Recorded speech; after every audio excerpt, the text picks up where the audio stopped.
Hi everyone, welcome to my channel. Friends, मु आज आपण मानक पई नहीं आसी राखी पूर्णिमा स्पेशल मिठाई रो रेसिपी। मात्र 10 मिनिट रे गैस न जळै कि एई मिठा को आमे तैयारी करि परिबा। बनैबा भी बहुत सहज होई थाए आ खाइबा पई भी बहुत स्वादिया लागि थाए। तो चलंतु बनैबा स्टार्ट करिबा। फ्रेंड्स, वीडियोटी भल लागिले लाइक शेयर जरूर करिवे और चैनल को सब्सक्राइब न करिथिले सब्सक्राइब भी करि नेबे। एई मिठा को बनैबा पई प्रथमे गोटे ग्राइंडर जार रे आधा कप चीनी पकेइबा, 5टी अलैच पकेइबा और आर गोटे फाइन पाउडर तैयारी करनबा। फ्रेंड्स, एडी आपण देखि पारुथिबे चीनी रो पाउडर तैयारी ही जाईची। पूरा पूरी पाउडर करिकि नबा, किछि खदड़िया रखिबानी एथिरे। एई चीनी रो पाउडर को आधा आधा करि नबा। आधा चीनी रो पाउडर को मो गोटे गिन्ना रे रखि नउची, आकु आमे परे यूज करिबा। आउ आधा चीनी पाउडर ग्राइंडर रे जार ही रखि दबा। एबे एथिरे किछि ड्राई नट्स पकेइबा, किछि काजू और बादाम को पकई नहीं छी। आकु भी भल से ग्राइंड कर नबा। देखंतु एठी हमरो काजू बादाम भी ग्राइंड ही जाईची चीनी सांगरे। तो एठी आकु गोटे बाउल रे बाहर कर नबा। फ्रेंड्स, मु एठी किछि मेरीगोल्ड बिस्किट नहीं छी, आपण देखि पारुथिबे। एई 10 टंकिया मेरीगोल्ड पैकेट रु 2 पैकेट नहीं छी। आपण चाहिले आपनको पसंद रो बिस्किट रे बनै परिबे, किंतु मेरीगोल्ड बिस्किट नहले पार्लेजी बिस्किट रे एई मिठा गुडी को बहुत स्वादिया लागि थाए। तो मु एठी मेरीगोल्ड बिस्किट नहीं छी। आकु अबे आमे खंड करि नबा। तापरे ग्राइंडर जार रे पकई कि आकु फाइन पाउडर कर नबा। बहुत सहज रे एई मिठाटी तैयारी हो जाई थाए, बहुत कम समय रे, किछि झंझट हेई न थाए। फ्रेंड्स, एठी आपण देखि पारुथिबे मु बिस्किट रो पाउडर तैयारी करि नै छी। भल से चिकणिया करी गुंड करि नै छी। जदि खदड़िया थाए ताहले आपण चालुणी रे छाणी के आकु व्यवहार करि परिबे। एबे आमे जो चीनी गुंड सांगरे काजू बादाम को गुंड करी रखिथिले ताकु एथिरे मिक्स कर नबा। ए बिस्किट रो पाउडर रे मिक्स करिबा। भल से ए भली चामच सहायता रे मिक्स कर नबा। बहुत सहज रे मिठा तैयारी हो जाई थाए। तो ए मिठा को आपण जरूर ट्राई करंतु। एबे एथिरे 2 चम्मच मिल्क पाउडर पकेइबा। मिल्क पाउडर पकेइबा द्वारा बहुत सुंदर बाइंडिंग आसी थाए एथिरे और टेस्ट भी बढ़ी जाई थाए मिठार। तो आपण जरूर पकेइबे। एबे एठी मु आधा कप सिझा क्षीर नै छी रूम टेम्परेचर रे। एबे एथरु अल्प अल्प क्षीर पकेई कि आर गोटे डो तैयारी करिबा।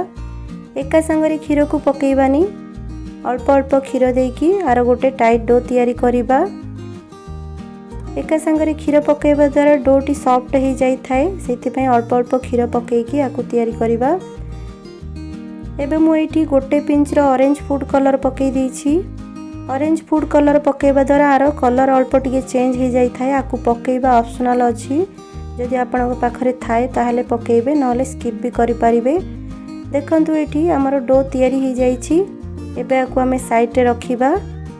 आधा कप क्षीर रु एबे अल्प क्षीर बळका अछि, आकु भी आमे यूज करिबा। एठी गोटे छोट बाउल रे बळका रखिथिबा गुंड चीनी को पकेइ नबा। गोटे कप डेसिकेटेड कोकोनट पकेइबा, माने नडिया गुंड पकेइबा। 2 चम्मच मिल्क पाउडर पकेइबा। आपण चाहिले मिल्क पाउडर रो मात्रा को बढ़ाई पारिबे। एथिरे मिल्क पाउडर पकेइबा द्वारा गोटे बाइंडिंग आसी थाए आउ मिठार टेस्ट भी बढ़ी जाई थाए। सेथिपई मु एठी मिल्क पाउडर पकेई छी। एबे बळका क्षीर को अल्प अल्प देकी आर गोटे डो तैयारी करिबा। एका संगरे क्षीर पकेइबानी, नहले डो सॉफ्ट ही जाई थाए। अल्प अल्प क्षीर देकी आर डो तैयारी करिबा।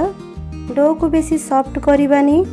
जदि आपनकर डोटी सॉफ्ट भी हो जाई थाए ताहले फ्रीजर रे 10 रु 15 मिनिट रखि देले से सेट हो जाई थाए आउ टाइट डो तैयारी हो जाई थाए। आपण एठी देखि पारुथुबे एई बळी हाथ रे नेले बाइंडिंग भल आसुची। तो डोटी हमरो परफेक्ट हिची। एबे एठी मु गोटे प्लास्टिक शीट नै छी। एथिरे मु मिठा को तैयारी करिबी। आमे जो बिस्किट रो डो तैयारी करी रखिथिले ताकू एबे आमे एई प्लास्टिक शीट ऊपरे बेली नबा। अल्प टिके लंबालिया करिबा, माने रेक्टेंगल शेप रे मु एठी तैयारी करी नै छी। देखंतु बेसी मोटा नाही किबा बेसी पतला नाही, एभली मीडियम हबा दरकार।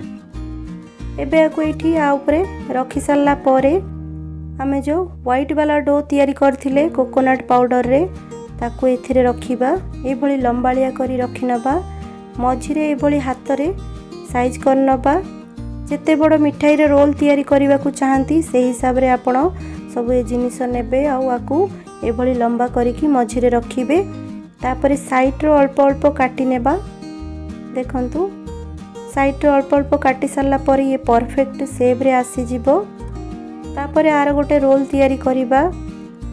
बळका हेतिबा पार्ट सबू आमे परे मिठा तैयारी करि परिबा, नहले एमिति भी खाई परिबा, बहुत स्वादिया लागि थाए।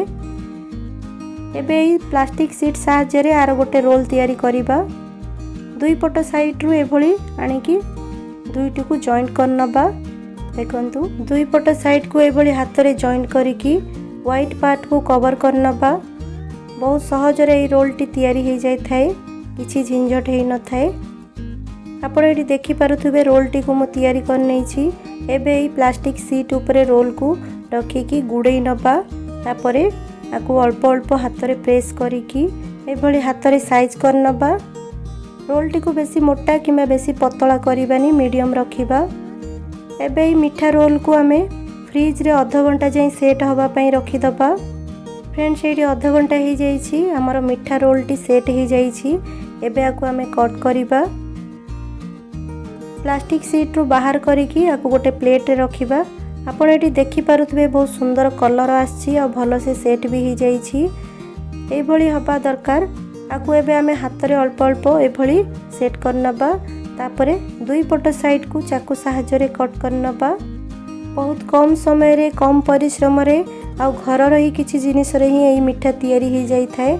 तो एई भली मिठा आपण घरे जरूर ट्राई करंतु। एबे आकु आमे काटी नबा। मु एटी किछि सूता नेछि, अल्प सूता सहाय्य रे आकु मु कट करिवि, ताहले मिठार शेप भलो आसी थाए। आपण चाहिले आकु चाकू रे भी काटी परिबे। चाकू रे काटिबा द्वारा मिठार शेप भलो आसी न थाए, सेति पई मु एटी सूता रे काटिछि। देखि पारुथबे भलो शेप आसीछि। एई भली सूता रे जदि आपण न काटी पारंती ताहले चाकू रे भी काटी परिबे। देखंतु मु एटी आधा आधा इंच रो पीसेस करि नेछि, तेणु आपण माने भी एई भली सूता सहाय्य रे पीसेस करि परिबे। देखंतु एटी भलो शेप आसीछि। फ्रेंड्स एई नियंतु हमरो राखी पूर्णिमा स्पेशल यम्मी टेस्टी मिठाई रेडी हो जाइछि सर्व करबा पई। आकु देखिया पई जेतिकी भलो लागि थाए, खाइबा पई भी सेतिकी मजेदार लागि थाए। आमे एठी राखी पूर्णिमा स्पेशल मिठा तैयारी करिसंती, सेति पई एथिरे किछि चांदीर वर्क लगे देछि आ किछि पिस्ता को छोट छोट काटिकी पकेछि, ताहले मिठाटी देखिया पई बहुत भलो लागि थाए। आपण एठी देखि पारुथबे मिठाटी भांगिबा द्वारा केते सॉफ्ट हेछि, पार्टी रे पकेइले मिलेला भली मिठा तैयारी हेछि। आकु जदि मिठार डब्बा रे रखि देबे ना, केही भी कहि परिबेनी कि आपण आकु घरे तैयारी करछंती। समस्ते कहिबे आकु आपण मार्केट रु ही किनिछंती। तो फ्रेंड्स एई भली मिठा आपण घरे जरूर तैयारी करंतु, खांतु और समस्तन को खुआंतु। समस्त खाइकी कोन कहिले हमकु कमेंट सेक्शन रे लेखिकी जणाइबा को जमारू भूलिबेनी। Friends bye bye and take care.